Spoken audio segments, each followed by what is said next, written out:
Vishnupada Panamam Parivrajakacharia Ashtaturashutashi Madasavangre Sesi Bhaktivedanta Swami Prabhupada Ki Rajagranta Srimad Bhagavatam Ki Samvita Bhaktivinoda Ki Nitai Go Premanandi.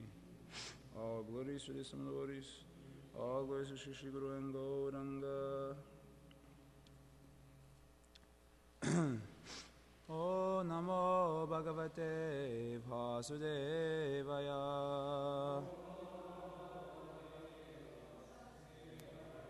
O Namo Bhagavate Vasudevaya.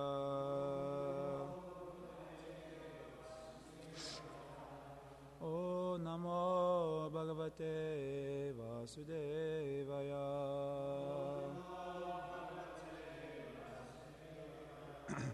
Satvaika Nishte Manasi Bhagavat Parshvavartini Tamashchandra Masivedam Uparagya Vabhasate Satvaika Nishte Manasi Bhagavat Parshvavartini Tamashchandra Masivedham Uparakya Vabhasate.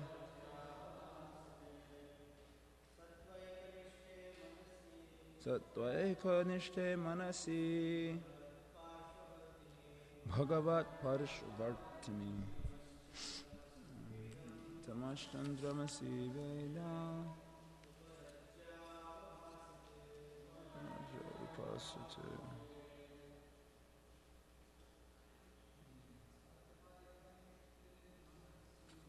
Satvaika Nishte Manasi Bhagavat Parshvartini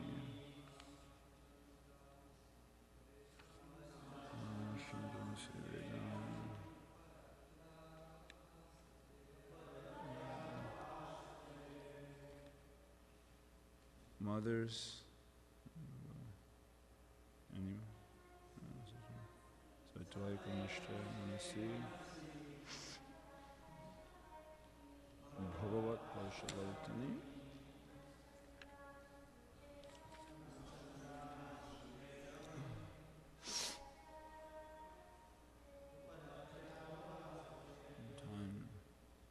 Satvaika Nishte in full Krishna consciousness. Manasi in a mind. Bhagavat with the Supreme Personality of Godhead. Parshvavartini being constantly associated. Tama, the dark planet. Chandramasi, and the moon. Eva, like. Idam, this cosmic manifestation. Uparagya, being connected. Avabhasate, becomes manifest. Translation and purport by Srila Prabhupada Ki Jai. Translation. Krishna consciousness means constantly associating with the Supreme Personality of Godhead in such a mental state that the devotee can observe the cosmic manifestation exactly as the Supreme Personality of Godhead does. Such observation is not always possible, but it becomes manifest exactly like the dark planet known as Rahu, which is observed in the presence of the full moon. Purport. It has been explained in the previous verse that all desires on the mental platform become visible one after another. Sometimes, however, by the supreme will of the Supreme Personality of Godhead, the whole stockpile can be visible all at one time. In Brahma Samhita 554, it is said, Karmani nirdahati kintu cha bhakti bhajam. When a person is fully absorbed in Krishna consciousness, his stockpile of material desires is minimized. Indeed, the desires no longer fructify in the form of gross bodies. Instead, the stockpile of desires becomes visible on the mental platform by the grace of the Supreme Personality of Godhead. Prabhupada is describing our japa experience. In this connection, the darkness occurring before the full moon, the lunar eclipse, can be explained as being another planet known as Rahu. According to Vedic astronomy, the Rahu planet, which is not visible, is accepted. Sometimes the Rahu planet is visible in the presence of full moonlight. It then appears that this Rahu planet exists somewhere near the orbit of the moon. The failure of modern moon excursionists may be due to the Rahu planet. In other words, those who are supposed to be going to the moon may actually be going to this invisible planet, Rahu. Actually, they are not going to the moon, but to the planet Rahu. And after reaching this planet, they come back. Apart from this discussion, I just wanted to get that point in. Now back to the philosophy. Apart from this discussion, the point is that a living entity has immense and unlimited desires for material enjoyment. And he has to transmigrate from one gross body to another until these desires are exhausted. No living entity is free from the cycle of birth and death unless he takes to Krishna consciousness. Therefore, in this verse, it is clearly stated, Satvaika Nishte, that when one is fully absorbed in Krishna consciousness, in one stroke he is freed of past and future mental desires. Then, by the grace of the Supreme Lord, everything becomes simultaneously manifest within the mind. In this regard, Vishwanath Chakravarti Thakur cites the example of Mother Jasoda seeing the whole cosmic manifestation within the mouth of Lord Krishna. By the grace of Lord Krishna, Mother Jasoda saw all the universes and planets within the mouth of Krishna. Similarly, by the grace of the Supreme Personality of Godhead, Krishna, a Krishna-conscious person can see all his dormant desires at one time and finish all his future transmigrations. This facility is especially given to the devotee to make his path clear for returning home back to Godhead. Why we see things not experienced in this life is explained herein. That which we see in the future expression of a gross body or is already stocked in our mental stockpile. I'll read it. That which we see is the future expression of a gross body or is already stocked in our mental stockpile. Because a Krishna-conscious person does not have to accept the future gross body, his recorded desires are fulfilled in a dream. We therefore sometimes find things in a dream never experienced in our present life. Srila Prabhupada ki jai. Om Gyan Mirandasha Garanjana Shalakaya Chakshuram Litam Yena Tasmai Shri Guruve Namaha Shri Chaitanya Mano Bhishtam Stapitam Yena Bhutale Swayam Rupakadama Yam Dadati Swapadantikam Vanchakalpatarubhyascha Kripa Sindhubhyare Vacha Patita Nam Pavanebhyo Vaishnavebhyo Namo Namaha Jaya Shri Krishna Chaitanya Prabhu Nityananda Shri Advaita Gadadhar Shri Vasari Gaura Bhakta Vrinda Hare Krishna, Krishna Krishna, Hare Hare, Hare Rama, Rama Rama, Hare Hare, Hare Krishna. I don't have tons of time. So, the topic that we're hearing, in short, is that the mind is a storehouse for millions of desires. For millions of desires. That's what Prabhupada says. We have unlimited and immense desires for material enjoyment. And the store that is carrying all of those desires is the mind. So it is not possible to be comprehending all such desires generally at one point. So what we've been hearing is that when the circumstances become ripe due to the influence of the time factor, then those desires become manifest. They're already there, but we're not aware of those desires. But when our karmic situation becomes very ripe due to the influence of time, then the desire becomes manifest. It comes out. It is not that it's not there. It is there, but it requires certain circumstances to bring expression to the desire. So a simple example we've given already is that little children, when you see the little boy playing with the little girl, it looks very cute and innocent. It's not very cute and innocent. What's going on is that little boy, he also has desire for sexual enjoyment. That's why Prabhupada said you never have to teach anyone. There's no need for education. And why is there no need for education? Because he's already been doing it for millions of lifetimes. So it looks like a very innocent transaction is going on. But it's not so innocent because in his subtle body is the desire for such enjoyment. But in that particular body, it does not have opportunity to give expression. So the desire is just remaining dormant. As soon as he gets the proper body for giving expression to that desire, immediately the desire comes out. And one is wondering, where did it suddenly come from? It is not that it suddenly came. It is already there. So you have this pastime in the Bhagavatam of the Kumars keeping themselves as children for the purpose of not allowing their subtle body to... this is a theory. Of course, they're completely pure. They're avatars of Krishna, of Krishna's Gyan Shakti.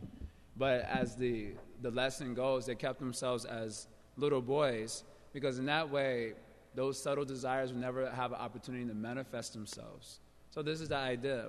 So sometimes devotees, we think, where are all these abominable desires coming from? It came out of nowhere. We think like that. Actually, it's not coming out of nowhere. The reality is that anyone who's taken birth in the material world is more or less a demon. And certainly such desires are there. A demon in the general sense of wanting to enjoy separate from Krishna. That's called a demoniac mentality. So it is certainly there. It is not that. So many times we chant japa and we're thinking, I had such a desire. I don't know where it came from. It came from you. Or it came from the storehouse of your mind. It was one of those closets that you've forgotten about, and it kind of opened up and some clothes came out in the form of these very abominable desires. So the mind is the storehouse for all these desires, and when the time is ripe, they become manifest. And when the desires become manifest, they impel activity, right? The desire in the language of Bhakti Rasamrita Sindhu, nectar devotion, is called bija. Bija means the seed. Seed of desire is the impetus for sinful activity. And we already heard a class about sinful activity means anything that's against devotion to Krishna is a sinful activity. You may call it pious sinful activity or impious sinful activity. And how is it understood to be sinful activity? Because it leads to the development of another material body. It's a sinful activity. So bija, the seed of desire, is the impetus for sinful activity. And then sinful activity has its reactions in the form of aparabdha karma, parabdha karmas, and in the form of another material body. Therefore, if one does not exhaust his material desires, then he has to accept one body after another. And because he is not able to be even aware of all his material desires, how will you be able to empty the storehouse in the mind? Because you get rid of certain prominent desires that are there now. You may think, I am desireless. Sometimes, we were hearing from Gokulananda at this point, when we first start the practice of Krishna consciousness, in the very beginning stages, many times we think we've become desireless because we're so busily engaged in seva to Krishna that we feel that, I am almost a pure devotee. Okay, I know it's a gradual process, so it'll probably take me another 2 to 3 weeks to fully perfect the process. But one is thinking like this because in the beginning stages, we may get rid of some very prominent illicit desires, like desires for very, let's say, gross forms of desires for illicit sex or intoxication, like that. We start following the 4 regulative principles, something which we thought impossible at one point. You know, most jivas think it's totally impossible to follow the 4 regulative principles. So once we get the empowerment to do so, we think, I am becoming desireless. And then that way, all these other desires are still sitting there on the, surface, below the surface, sitting there. As soon as the time is ripe, again, they pop up. And then again, they impel a certain type of sinful activity. Now, the example given by Srila Prabhupada is like the cup of water that has dirt on the bottom. So if you look at the water from the top of it looks very clear and clean. But as soon as you shall shake the dirt up a little bit, then all the dirt comes to the surface of the water. So in the same way, we may, in the initial stages, experience a certain clarity in our consciousness. I'm going back home, back to Godhead, and this life is going to be so easy. And then when time shakes things up, and puts us in our various life circumstances, then all those material desires start popping out. And of course, this is certainly bewildering for the conditioned soul. It's certainly bewildering, especially when he thinks I'm clear and I'm pure. So when suddenly these desires come out, he becomes bewildered. So how to empty out the storehouse of the mind? That is the question. If we cannot be even aware of the desires that are in the mind, how do we empty out the storehouse of the mind, the storehouse of so many material desires? So that's mentioned in the Bhagavatam in this discussion. Rupa Goswami quotes this verse to describe this. Kleshagni has its three divisions: sinful activity. The seed of sinful activity is called bija, which we've just discussed. And the foundation for material desire is ignorance, avidya, or ahankara. They're used interchangeably, in fact. So if one can remove ignorance, then he can remove the seed of desire. And sinful, everything is solved by removing ignorance. Without solving the problem of ignorance, you can change your desires, you can adjust desires, you can do atonements. This discussion is also given. But the desires will never be ultimately emptied out from the storehouse of the mind unless one is free from ignorance. Ignorance is a platform for false ego. So false ego can change. We've had varieties of false egos. I am a Brahmana, I am a Vaishya, I am a Kshatriya, I am a Shudra, I am a man, I am a woman, I am a cat, I am a dog. We've had a variety of false egos. So false ego can change, and sometimes when we change our false ego, we think that we're becoming freed from a certain material entanglement. It's actually not free, you're just changing your false ego. So unless ignorance is removed, then false ego will continue to change, and we will continue to be bound up by material desires. So how to empty out the storehouse of material desires? One has to remove ignorance. So that is the secret, removing ignorance. Of course, easier said than done. So then the verse that Rupa Goswami quotes in this regard, he mentions, Yapada pankaja palasya vilasya bhaktya. This verse I quote many times. Karmashayam gratitam ugratanyanti santaha tadvan nariktamatayo yatayo pirudo shotoganas tamaranam bhajavasudevam. This is the verse he quote for removing ignorance. The verse explains that by bhakti to the lotus toes of Krishna, whose beauty increases at every moment. Palasya vilasa means, palasya means toes. And vilasa is described, it means one whose beauty is increasing at every moment. So by bhakti, can you close the window? It is very distracting, isn't it? You don't find it distracting? It's quite loud. It really is millions of distractions within the mind. Cannot even hear the truck.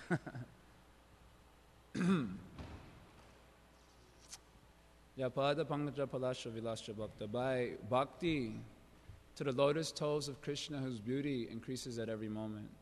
Karmashayam gratitam ugratanyanti santaha. The devotees are able to untie the hard knot of ahankar, which is filled with many impressions of karma. Karmashayam graditam means the hard knot of ahankara, or ignorance, which is filled with many impressions of karma. That means desires, material desires. The devotees are able to easily untie that knot by bhakti, by devotion to Krishna. Okay, so we're doing bhakti. We're seeing it is not happening. We may wonder, why is that happening? So there it is described elaborately by Srila Prabhupada also, that that this hard knot of ahankar is already a problem. It's compared to a knot. Just like when one is bound up by ropes, he cannot do anything. So ahankar is also compared to a rope that is binding the jiva. How is it binding the jiva? By misconception. I mentioned this many times recently. The hard knot of ahankar is compared to a rope which is binding the soul. How does ahankar bind the soul? It binds the soul by misconception. As I mentioned, that even one misconception is powerful enough to keep all our energy totally misdirected, isn't it? If you have someone tells you the temple is west when the temple is actually north, so all your energy, that one misconception keeps you traveling, 60, 70 miles an hour going west, and you're feeling very blissful that I'm going in the right direction. One is going actually in the wrong direction. So one misconception is so powerful, so what to speak of many misconceptions. So the whole society, we're all bound up by one misconception primarily, the bodily concept of life.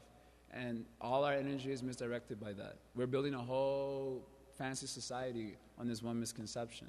You go downtown Chicago, you have Bed, Bath & Beyond, the clothing store, shoe store, about hundreds of restaurants are there. Also, the whole society, we're advanced civilization. When you go and see our advanced civilization, you can see it's all built on one misconception. So this is how ahankar binds the soul. It is a worse bondage than being bound up by ropes. Because you're bound up by ropes, someone can easily come and cut the ropes. But when a person is bound up by misconception, that is his deepest convictions. So then, if you still try to challenge him that this is a misconception, he did not accept. So this is a very hard binding. And it says this knot of ahankar is tied tightly by one's previous activities. By one's previous activities, the knot is tightened. So one is, in other words, we have our misconception, and based on our misconception, we're doing something. And whatever we're doing is reinforcing that misconception. So the knot is getting tighter and tighter and tighter and tighter.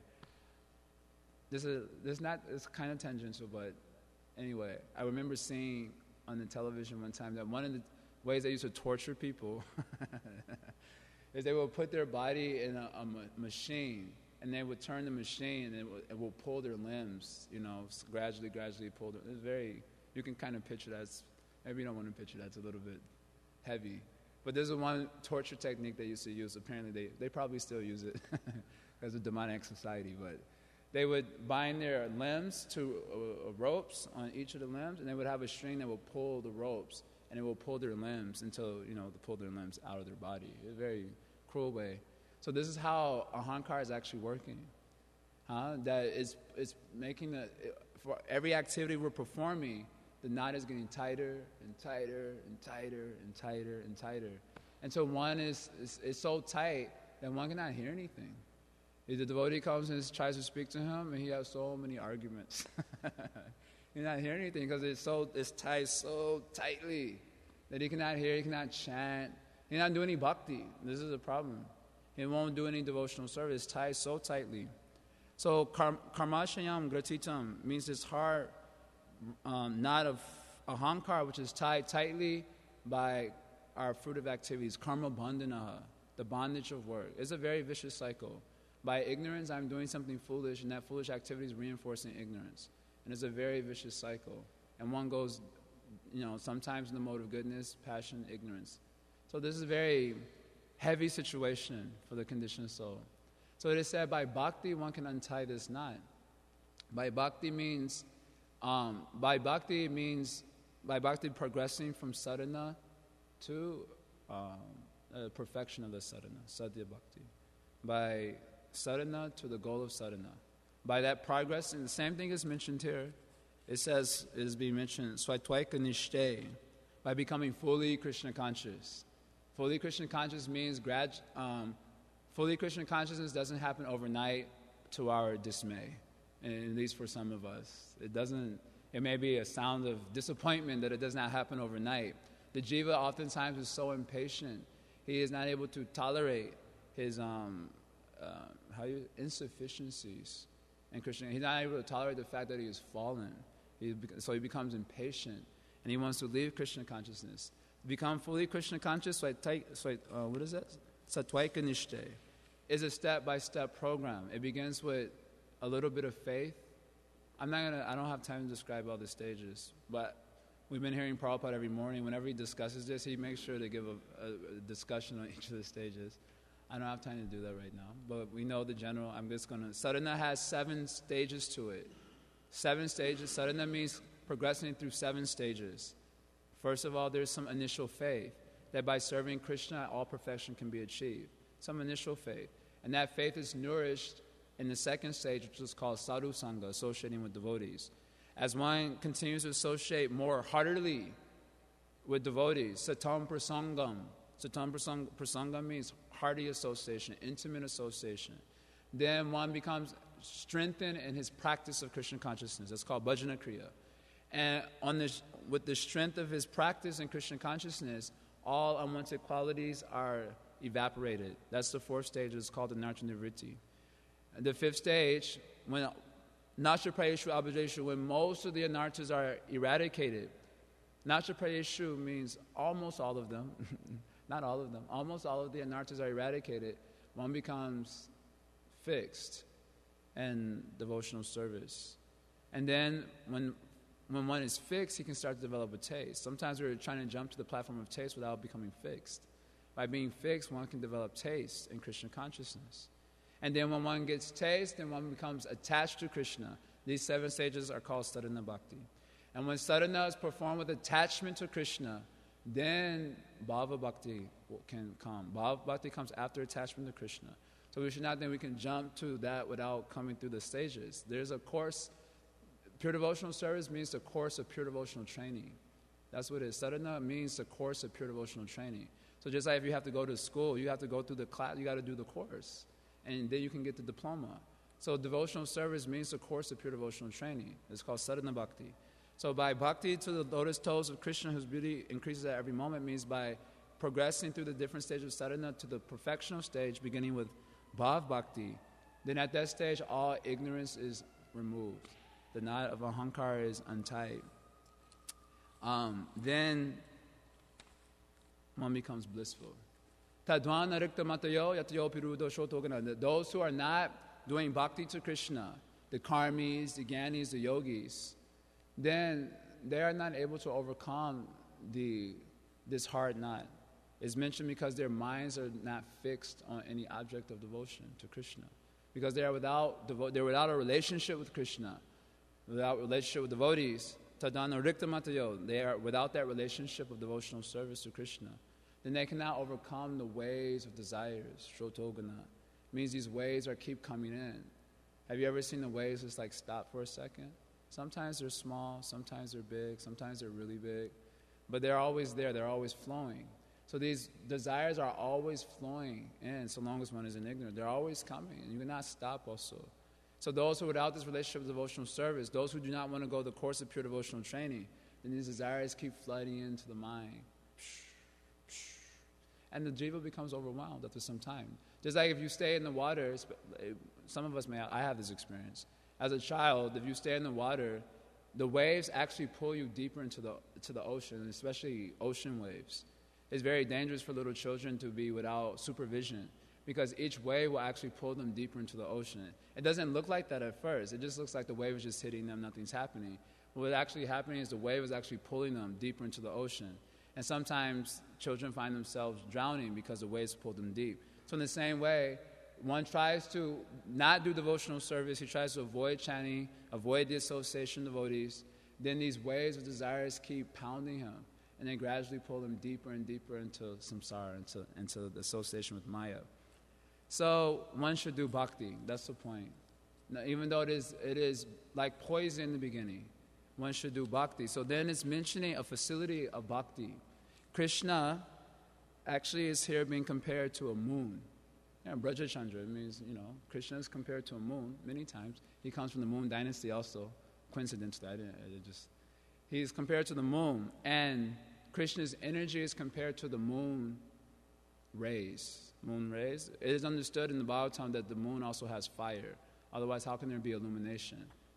But the fire is cooling rays, not hot rays. So therefore, when the moon rises, one feels very nice. It's very cooling.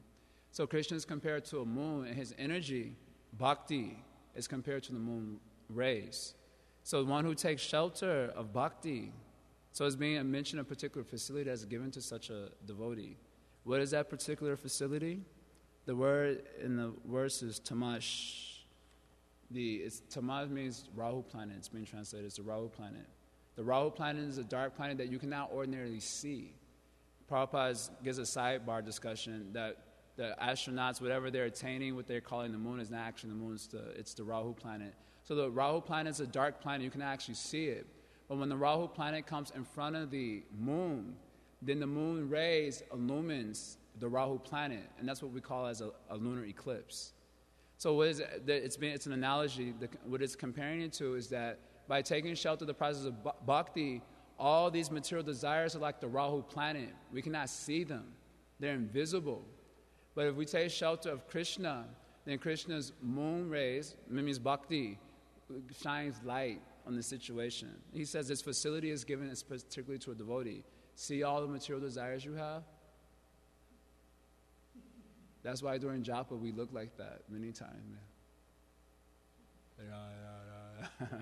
Because all the material desires are having nice play on our mind and we're watching it play. Because this is the facility of bhakti, that it shines light on all these material desires all at once. This is actually a mercy. We were hearing this is actually a mercy. Because if they were to gradually come, then we'll be in the material world forever. Forever we'll be in the material world. They all come at once, we become overwhelmed.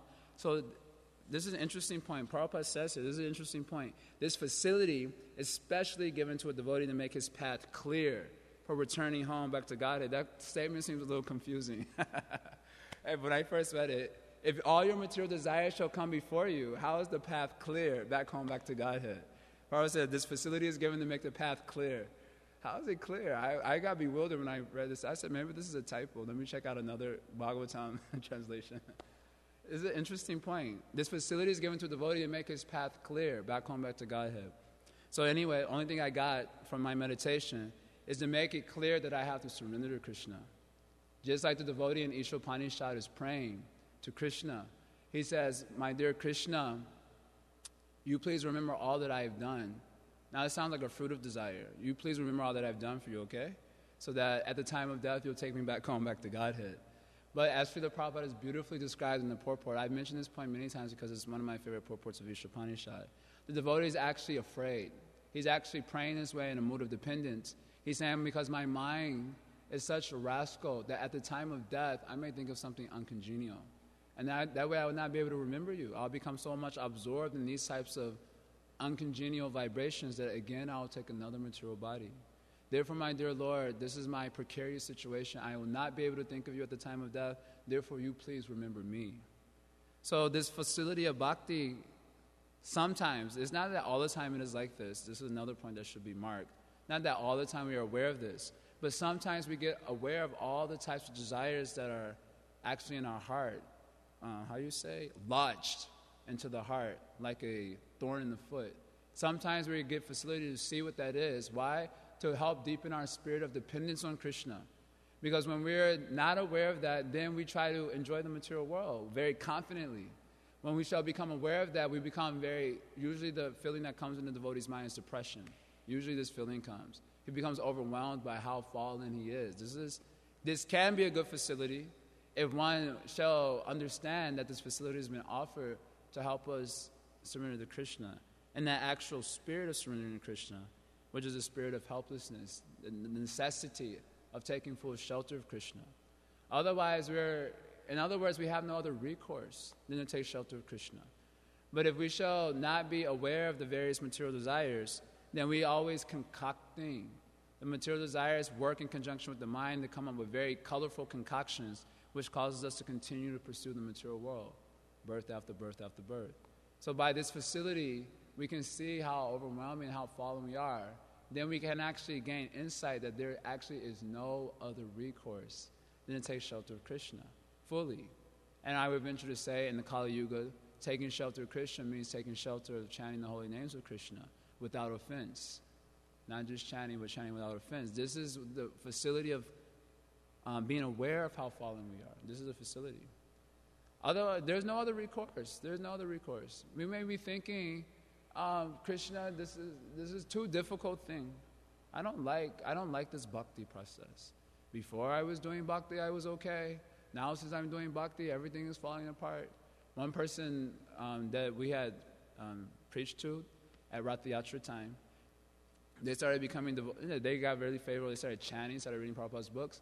They went to India and got back in the association with their wives and other such sangha. So they called another of their friends who also got inspired to chant and said, if you do this Krishna bhakti, Krishna will take everything away. In other words, don't do Krishna bhakti. This other one asked me about that. And I said, what is the difficulty if Krishna takes everything away? This is a great mercy. This is a great mercy. Anyway, the point I'm trying to draw out is that the process of purification is intense. But there is no other recourse. There's no other recourse. What will you do? It's just like if a person has, what is a good example? Gangrene in one of his bodily limbs. So that means that that limb has to be chopped off. Certainly that would be a very difficult thing. It's, my poor arm. You've been with me since the beginning. It would be a very difficult thing to tolerate that. Even if one toe has to be amputated, you will not be able to tolerate it. You never think about your toes so much, but if one toe would have to be amputated, it would be a very difficult thing. I lost one fingernail. It's still growing back. It's taking a few months to grow back. And when the fingernail was coming off, I was very depressed for a short time. I said, oh, my poor nail. You've been with me since the beginning. So it is a very difficult thing. But what other recourse is there? If there is gangrene in the bodily limb, it has to be chopped off. Otherwise, the person dies. There's no other recourse. There's no other recourse. In the same way, we may, in the process of pure devotional training, we may say, oh, this is a very difficult thing, it's a very depressing thing. But what other recourse do we have but to take shelter of Krishna? What other recourse? Then you can go back to Maya and take shelter of money. That will go. Take shelter of family. They will go. Take shelter of all these fallible soldiers. Why are they called fallible soldiers? Because they will fail you in every way. Not only at the time of death do they fail you, but when you need them the most, they will fail you also. That time, when you feel that you need to be cared for the most, they will fail you. Fallible soldiers. Heartbreak Hotel. That actually is a Bhagavatam example. We read it the other day. Bhagavatam, this example comes in the Bhagavatam. The material world is compared to a hotel where people meet together, they break each other's heart, and then they go away. Heartbreak Hotel. So this is also coincidentally a song, but the Bhagavatam was the first one to come up with this idea. So this is the material world. What other recourse do we have than to take shelter of Krishna? So one who is taking shelter of Krishna, this facility is given by Krishna, that by the association with devotional service to Krishna, one gets illumination, at least occasionally, at just how deep the conditioning actually is. And then when one gets awareness, in the mood of the devotee of Ishvapanishad, one can more heartily take shelter of Krishna, take shelter of Krishna's devotees, take shelter of the holy name of Krishna. And there's no other recourse. There's no other recourse. We should not speculate. So are there any questions about this particular point or idea? Wants to inquire anything? I have about 3 minutes, 3 or 4 minutes, because I have to go on the altar.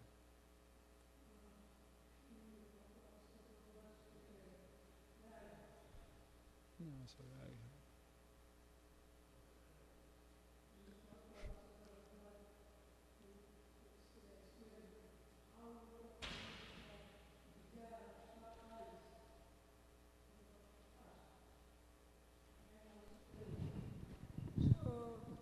My question is, that how is practically possible? Only through devotional service.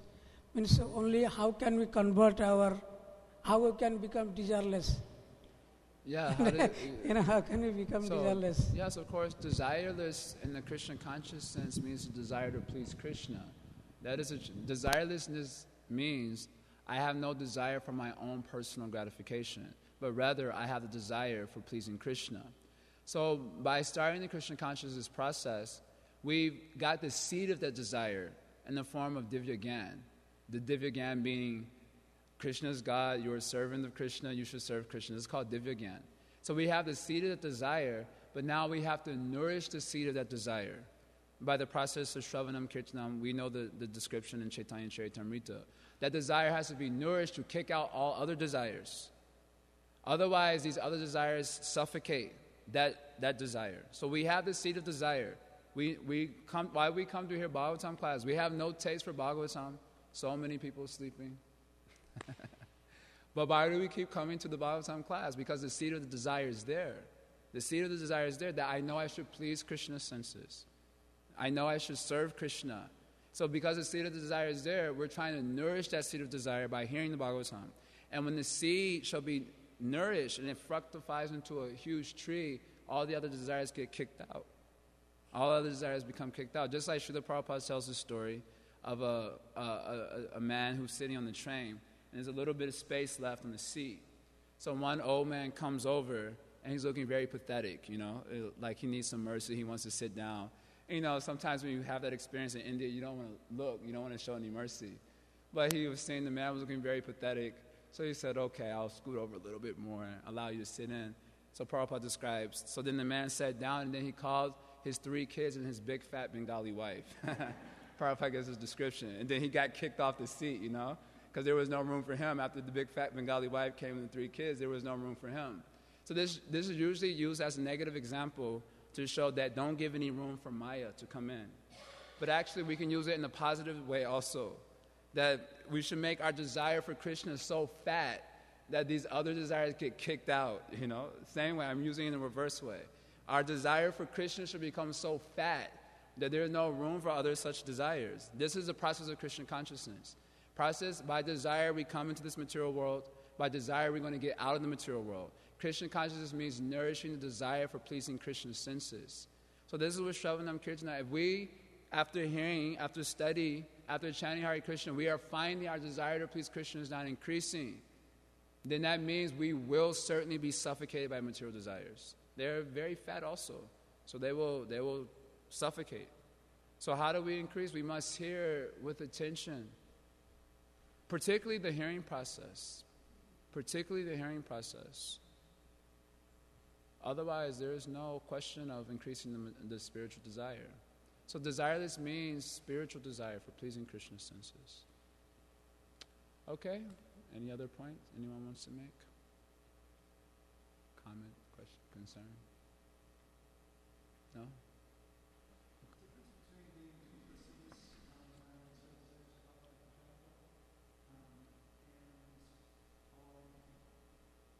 Yeah, just like that, tolerate. Duplicitous means making plans how to give expression to those material desires practically. You know, sitting and chanting Hare Krishna, but thinking how you can make arrangement to give expression to those desires. This is called duplicity, mityachar, pretender. But just to have to deal with the nartas that are popping up in the mind, one has to tolerate that, continue to chant Hare Krishna. And as I'm saying here, we should take deeper shelter of Krishna. That is what you see the nartas are coming out. That means your enthusiasm to take shelter of Krishna, to take shelter of sadhu should be redoubled. Otherwise, gradually, like the waves, they come, they gradually pull you deeper into the ocean. So when we see our nartas coming out, that means redouble enthusiasm. Now become all right, what's the use of chanting? And that's exactly what Maya wants us to do. It means redouble strength. And then if it should become very overwhelming, therefore sadhu sangha is prescribed. That is a simple thing. Simple for the simple. Complicated for the crooked. Srila Prabhupada ki Jai.